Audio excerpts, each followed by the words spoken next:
Welcome to a deep dive into one of the world's most fascinating rivalries, Pakistan versus India.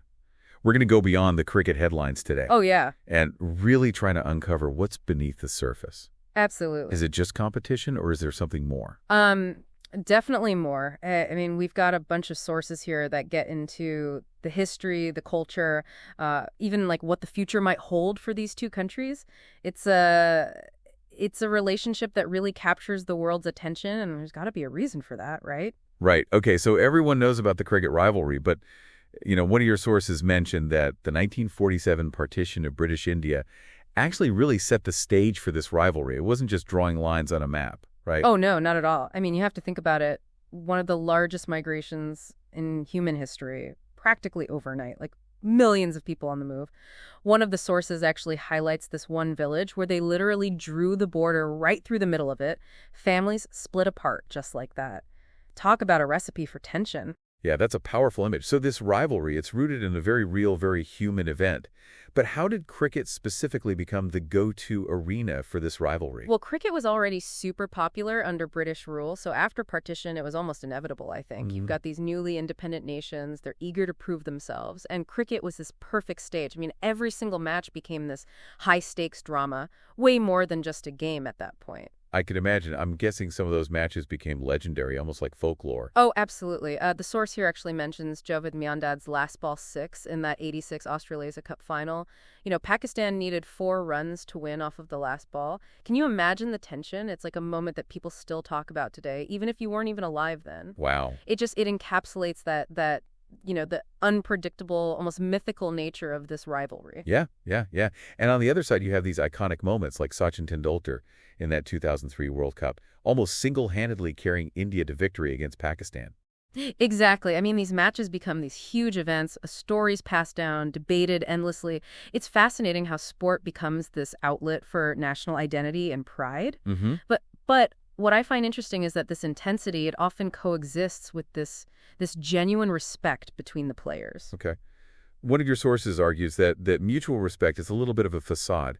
How do you reconcile that with all the examples we see of sportsmanship between players like Wasim Akram, Imran Khan, and Virat Kohli, MS Dhoni? Right. It's complex. You're right. There is this history of sportsmanship. A lot of players speak really highly of their rivals, but beneath that, you also have the weight of history, those political pressures, which can make, genuine friendship tricky. It's not black and white, that's for sure. Right. So we've got this mix of intense competition on the field, but this underlying respect bubbling beneath the surface. It makes you wonder, could that translate off the field too? Yeah, well, the cultural connections between India and Pakistan, they run deep despite everything. I mean, they share languages. Hindi and Urdu are very similar. And the food, think biryani, kebabs, those are staples on both sides of the border. This is where we start to see how intertwined things really are. And then, of course, there's Bollywood, huge in India, but sounds like it's got quite a following in Pakistan too. Massive. Bollywood just completely transcends those political borders. Really? Oh, yeah. It's like a shared cultural language, a source of entertainment and escapism that resonates with both Indians and Pakistanis. It's fascinating to think that while governments might be at odds, people are singing along to the same songs, enjoying the same stories. It kind of humanizes the whole thing, doesn't it? Yeah, it really does. It's a reminder that beyond all the headlines and the political noise, there are these deep connections, these shared experiences that just can't be ignored. Mm-hmm. So while cricket might be that most obvious battleground, there's this whole other layer of cultural exchange going on underneath. You actually, in one of your sources, I think you even mentioned a family recipe that crossed borders, right? Like this idea that culture travels in such personal and intimate ways. Yeah, it is. It's a reminder that exchange often happens at that really personal level, under the radar of, the politics and the news cycle. It's like food, music, stories. They have a way of, just finding their own paths across borders. It really seems like food is more than just sustenance in this rivalry.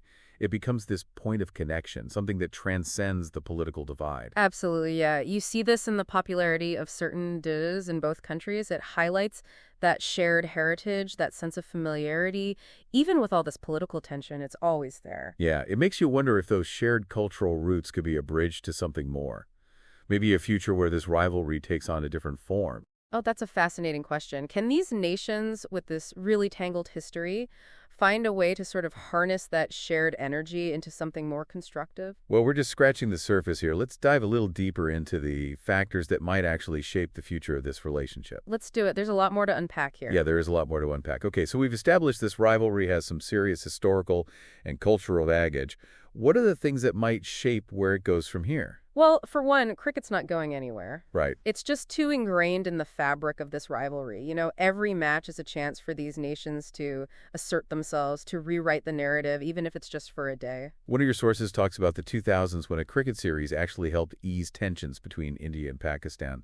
Is that kind of cricket diplomacy, is that a realistic hope for the future? It's tricky. I mean, those matches, they can be incredibly unifying, but they can also easily escalate things. Depending on the context, emotions run so high. It's like walking a tightrope. So maybe cricket can be a tool for peace, but it's not a guaranteed solution? What about some of the bigger political realities? Those have to play a role too. Oh, absolutely. You can't ignore the fact that both these countries are nuclear powers. Right. And there are ongoing territorial disputes, especially over Kashmir. I mean, those are massive hurdles. And those issues don't just stay confined to political circles, do they? They must impact everything from trade to cultural exchange. They do. It makes things like travel and visas more difficult, business is impacted, and there's this underlying sense of mistrust that kind of permeates everything. It all sounds pretty bleak, but your sources also talk about people and organizations working towards peace, like artists, musicians collaborating across borders. It's almost like this grassroots movement pushing for a different kind of future. Yeah, it's really inspiring to see, these people are using their platforms to celebrate that shared heritage, to challenge the narratives of division. Yeah. They're not always in the headlines, but they're doing important work. So even against all this political tension, there's this undercurrent of people connecting, building bridges from the ground up. Mm-hmm. It's a reminder that maybe there's more common ground than we often hear about. Exactly. Yeah. When you see artists from both sides coming together, creating something beautiful, it makes that political stuff feel a bit distant, almost irrelevant in a way. One of your sources focuses on the role of literature in this relationship. Mentions how authors from both countries are exploring similar themes, engaging in a kind of literary dialogue that transcends those political boundaries. What do you make of that? It's another example of how cultural exchange can be such a powerful force. Through literature, people can connect on this emotional level, gain a deeper understanding of each other's perspectives. It makes you wonder if authors can find common ground through their writing. Maybe politicians could learn a thing or two from them. Right. Could this cultural exchange be a model for a more constructive political relationship?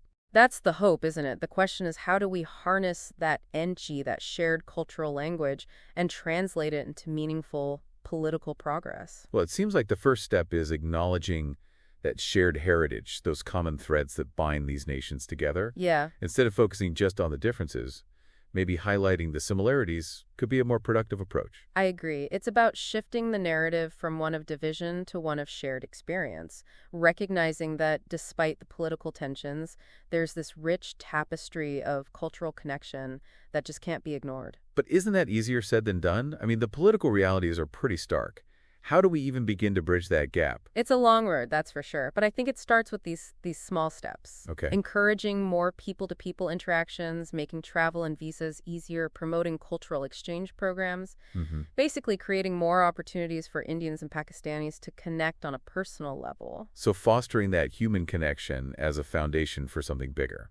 Exactly. The more people interact, the harder it becomes to hold on to those preconceived notions and stereotypes. You start to see the other side not as an enemy, but as a fellow human being, someone who shares your love of biryani or Bollywood. And maybe those shared experiences can pave the way for a more poiseful, more collaborative future. Yeah. A future where the rivalry isn't about winning or losing, but about working together to build something better. It's a hopeful vision, and I think one that's definitely worth striving for. After all, isn't that what we all want at the end of the day? A world where differences are celebrated, not weaponized? It's definitely complex. But one of your sources actually brought up a really interesting point. It argued that if India and Pakistan, with all their baggage, could somehow find common ground, it could be a model for other conflicts around the world. That's a fascinating thought. Imagine if these two nations, locked in this rivalry for decades, could actually become an example of how to bridge divides. It would send a powerful message. It would be a huge shift. One of your sources mentioned this idea of track two diplomacy, where non-governmental groups, academics, even just regular citizens, they work to build relationships across borders. Right. Could that be part of the solution here? Absolutely. These kinds of initiatives, they often fly under the radar, but they're really laying the groundwork for greater understanding. When people connect, just on a personal level, it starts to chip away at those bigger divisions, the ones that are often politically driven. So it's about building those human connections as a foundation for something bigger. Exactly. Yeah. If people can start to see past the stereotypes, past the political rhetoric, and start to see the other side as human beings, it just creates a totally different space for dialogue. One of your sources highlighted the role of young people in all of this. You've got this whole generation growing up with social media, connecting with each other online, sharing music and culture. Could that be a catalyst for change? It's definitely a factor. Technology has blurred the lines in a lot of ways. This younger generation, they don't necessarily see the world through that same lens of rivalry, as their parents or grandparents did. They're more connected, more open to different perspectives. It's interesting to think that maybe the future of this relationship actually hinges on those who are least burdened by its past. It's a real possibility. I mean, this younger generation, they've got this different energy, a different outlook. They're not so tied to those old narratives of division. Of course, governments still have a huge role to play. They have to create the right conditions for those connections to flourish. Oh, absolutely. Things like easing visa restrictions, promoting trade and cultural exchange, engaging in constructive dialogue.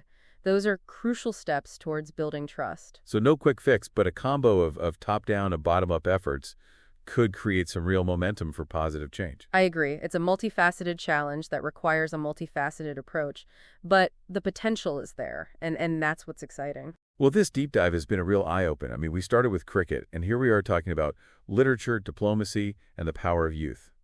It's clear this rivalry is way more than just headlines. It's like a reflection of the complexities of our world. And it's not over. It's a story that's still being written. So as we wrap up here, what's the one thing you hope our listeners take away from this? I hope they see that even these seemingly intractable rivalries can evolve. That beneath the surface of conflict, there's often this shared humanity just waiting to be discovered. Well said. And maybe, just maybe, this rivalry, fueled by passion and this shared heritage, can actually become a model for how we navigate differences, on a global scale. It's a long shot, for sure. But, as we've seen today, there are reasons to be hopeful. Thanks for joining us for this deep dive. Until next time, keep exploring, keep questioning, and never underestimate the power of human connection.